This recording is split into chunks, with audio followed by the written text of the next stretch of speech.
మన Cyberabad development authority ఆధ్వర్యంలో 50 square కిలోమీటర్లు అంటే 12,500 ఎకరాల ఏరియాలోనే ఈ సైబరాబాద్ ఏరియా డెవలప్మెంట్ అథారిటీ వచ్చింది. ఇప్పటికీ ఇంకా ల్యాండ్ ఇంకా ఖాళీగా ఉంది.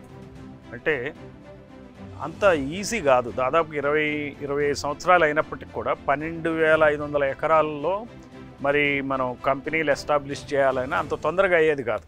భూముల రేట్లు పెరుగుతున్నాయి. ఇదే సైబరాబాదు ఆయన చంద్రబాబు నాయుడు ముఖ్యమంత్రిగా ఉన్నప్పుడు జరిగింది. ఇందాక చిరంజీవులు గారు చెప్పినట్టు ఒక రీసెర్చ్ స్కాలర్ చెప్పింది ఏంటంటే, కమ్మ కులానికి చెందినటువంటి వ్యాపారవేత్తలు, నాయకులు విపరీతమైన ధనికులు అయిపోయారు అక్కడ ల్యాండ్ ఎక్వైర్ చేసి. ఆయన ఇంకో మాట చెప్పారు, ఓఆర్ఆర్ గురించి చెప్పారు. రాజశేఖర రెడ్డి హయాంలో ఓఆర్ఆర్ని ఎట్లా పడితే అట్లా తిప్పి రెడ్డి వ్యాపారస్తులు, రెడ్డి నాయకులు కూడా కోటీశ్వర్లు అయిపోయారు. సరే, మన ఈయన కేసీఆర్ అధికారంలోకి వచ్చినాక ఇంటర్నల్ రింగ్ రోడ్డు ఒకటి, తర్వాత యాదాద్రి డెవలప్మెంట్ అథారిటీ దీని కింద కూడా వచ్చి మూడో కులం ఇక్కడ పాలక కులం వెలమ నాయకులు, వెలమ వ్యాపారవేత్తలు కూడా ధనికులైపోయారు. విపరీతమైనటువంటి కోటీశ్వర్లు అయ్యారు.